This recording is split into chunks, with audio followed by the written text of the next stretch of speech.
ဆေးရုံကနေဆင်းလာခဲ့ပြီးတဲ့နောက်မှာတော့ဒေါက်တာဟွန်းထေးဟာ CEO ရင်ရဲ့အိမ်ဟောင်းရှိရာစီကိုပဲမဖြစ်မနေပြေးလွှားသွားခဲ့ရပါတော့တယ်။အဲဒီနောက်မှာတော့သူဟာသူ့ရဲ့လိပ်စာကပ်ပြားကိုခြံထားခဲ့ပြီးယူဂျန်ရဲ့တန်းဖော်ကိုလည်း CEO ရင်နဲ့ပတ်သက်တဲ့သတင်းစာအနာတစ်ခုခုရတာနဲ့သူ့ထံကိုချက်ချင်းအကြောင်းကြားပေးဖို့မှာကြားခဲ့ပါတယ်။ဒါပေမဲ့ဒီဆိုးပေတီလေးနှစ်ယောက်ဟာလိပ်စာကပ်ပြားကိုပျောက်ဆုံးသွားစေခဲ့ပါတယ်။ဒါကြောင့်သူတို့ CEO ရင်နဲ့ဆုံတွေ့တဲ့အခါမှာတော့ဆေးရုံကလူတစ်ယောက်မမကိုလာရှာသွားတယ်လို့ပဲပြောနိုင်ပါတော့တယ်။ဒီစကားကြောင့်ပဲ CEO ရင်ဟာဆေးရုံကဆရာဝန်ကသူမကိုလာရောက်ဖမ်းဆီးတော့မယ်လို့အထင်မြင်လွဲမှားသွားခဲ့ပါတော့တယ်။ကြောက်လန့်သွားတဲ့ CEO ရင်ဟာသူမဘယ်မှာရှိနေလဲဆိုတာကိုရှုပ်ဝက်ပေးထားကြဖို့လူတိုင်းကိုတောင်းပန်ပါတော့တယ်။အဲဒီနောက်မှာတော့သူမဟာယူဂျန်ရဲ့ကွန်ပျူတာကိုခဏငှားပြီးအွန်လိုင်းပေါ်ကနေသူမူးလေးရဲ့ကုမ္ပဏီဘယ်မှာရှိလဲဆိုတာကိုလိုက်လံရှာဖွေခဲ့ပါတယ်။အချိန်တွေဟာကုန်ဆုံးသွားခဲ့ပေမဲ့ဒီနှစ်တွေအားလုံးအတွင်းမှာသူမဟာအွန်လိုင်းပေါ်ကနေဦးလေးဖြစ်သူရဲ့သတင်းစာအနာတစ်ခုတည်းကိုတောင်ရှာမတွေ့ခဲ့ပါဘူး။အဲ့ဒီချိန်မှာပဲရုတ်တရက်အတိတ်ကအမတ်ရစရာတစ်ခုဟာသူမရဲ့ခေါင်းထဲကိုဖြတ်ခနဲဝင်လာခဲ့ပါတယ်။သူမမတော်တဆမှုဖြစ်ပွားခဲ့တဲ့နေ့မနက်ပိုင်းတုန်းက CEO ရင်ဟာစိုးမျိုးရဲ့လမ်းမတွေပေါ်မှာလမ်းလျှောက်နေရင်ဂျပန်မှာရှိနေရမယ်သူမရဲ့ဦးလေးနဲ့တကယ်ပဲလမ်းမှာတိုက်ဆိုင်ဆုံတွေ့ခဲ့ဘူးတာဖြစ်ပါတယ်။ CEO ရင်ဟာဦးလေးကိုရှာဖွေမဲ့ကိစ္စကိုခဏတာဆိုင်းငံ့ထားလိုက်ရပြီးခွေးလေးနဲ့စော်ကစားဖို့အတွက်သာသူမရဲ့အာယုံကိုပြန်လဲလှည့်ပက်လိုက်ပါတော့တယ်။ဒီမြင်ကွင်းတစ်ခုလုံးဟာအိမ်ကိုအခုတင်ပဲပြန်ရောက်လာတဲ့ဝူဂျင်ရဲ့စိတ်ကိုတစုံတရာလှုပ်ခတ်သွားစေခဲ့ပါတယ်။လွန်ခဲ့တဲ့နှစ်ပေါင်းများစွာက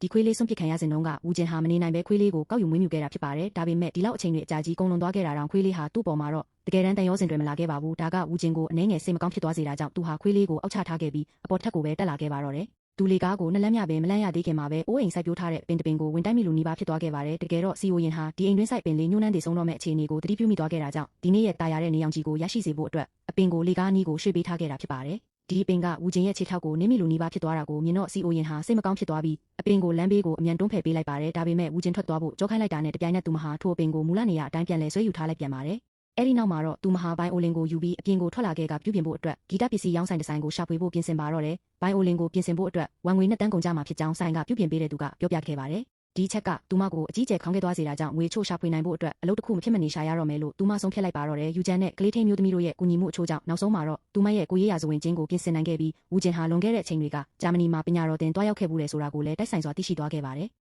ဒါက CEO ရင်ကိုအလွန်အမင်းစိတ်လှုပ်ရှားသွားစေခဲ့ပါတယ်။သူမဟာဝူဂျင်အိမ်ပြန်ရောက်လာမဲ့အချိန်ကိုစောင့်ဆိုင်းပြီးဟိုမှာပညာသင်ရတာဘလို့ခံစားချက်မျိုးလဲဆိုတာကိုလှမ်းပြီးမေးမြန်းခဲ့ပါသေးတယ်။ဘာပဲဖြစ်ဖြစ်သူမကိုယ်တိုင်လည်းလွန်ခဲ့တဲ့အချိန်တွေတုန်းကဂျာမနီမှာပညာသင်ဖို့ဖြစ်လို့နီးပါးဖြစ်ခဲ့ဘူးတာကြောင့်ပါ။ဒါပေမဲ့ဝူဂျင်ကတော့သူမရဲ့တွတ်စကားများနေမှုကိုမနစ်သက်ကြောင်းရှင်းရှင်းလင်းလင်းပြသခဲ့ပါတယ်။သူကသူမနဲ့ဘာစကားမှမပြောချင်ဘူးလို့တဲ့လင်းလင်းပဲပြောဆိုလိုက်ပါတယ်။ဒါက CEO ရင်ကိုတကယ်ပဲစိတ်ပြအားငယ်သွားစေခဲ့ပါတယ်။ဒီတော့တွင်းမှာတော့ယူဂျန်ဟာသူမကိုနှစ်သိမ့်ပေးဖို့အကောင်းဆုံးစူးစမ်းခဲ့ပြီးဝူဂျင်ဟာအမြဲတမ်းဒီလိုအေးဆက်ဆက်နဲ့တိတ်ဆိတ်နေတတ်သူမဟုတ်ကြောင်းအတိတ်ကဝမ်းနည်းစရာအဖြစ်အပျက်ချိုးကြောင်းသာသူ့ရဲ့စရိုက်တစ်ခုလုံးပြောင်းလဲသွားခဲ့ရတာဖြစ်ကြောင်း CEO ရင်ကိုပြောပြခဲ့ပါတယ်။တစ်ချိန်တည်းမှာပဲဝူဂျင်ဟာသူ့ရဲ့အခန်းထဲမှာပုံအောင်နေရင်လွန်ခဲ့တဲ့73နှစ်ကအထက်တန်းကျောင်းသားဘဝတုန်းက CEO ရင်မတော်တဆမှုဖြစ်ပွားခဲ့တာကိုမြင်တွေ့ခဲ့ရတဲ့အဖြစ်အပျက်ကိုပြန်လည်အမှတ်ရနေခဲ့ပါတယ်။သူဟာအခန်းထဲမှာကိုပိတ်လောင်ထားပြီး CEO ရင်ရဲ့တောချိတ်လေးကိုစိုက်ကြည့်ရင်အပြစ်မကင်းစိတ်တွေနဲ့နောင်တရကြေကွဲနေခဲ့ပါတယ်။ဒါကြောင့်မို့လဲသူဟာဒီလောက်အထိပြောင်းလဲသွားခဲ့ပြီးအခုချိန်မှာလူတွေနဲ့ဆက်ဆံရမှာကိုမုန်းတီးနေတဲ့အေးဆက်တိတ်ဆိတ်တဲ့လူတစ်ယောက်ဖြစ်လာခဲ့ရတာပါ။သူအပြင်သွားတဲ့ခါတိုင်းမှာလဲလူတွေသူ့ကိုလာမပြောနိုင်အောင်နားချက်ကိုအမြဲတက်ဆင်ထားလေးရှိပေမဲ့အဲ့ဒီနားချက်ကဘယ်ရာနဲ့မှချိတ်ဆက်ထားခြင်းမရှိပါဘူး။နောက်တနေ့မှာတော့ CEO ရင်ဟာကလေးထင်းမျိုးသမီးငားရမ်းပေးလိုက်တဲ့အဝတ်အစားကိုဝတ်ဆင်ပြီးကိုရေးရာဇဝင်တွေကိုလိုက်လံဝင်ငှားဖို့ထွက်လာခဲ့ပါတယ်။ဒါပေမဲ့သူမဟာတင့်တော်တဲ့ပွဲဒီဂရီမရှိတာမျိုးဒါမှမဟုတ်ဆိုင်တွေက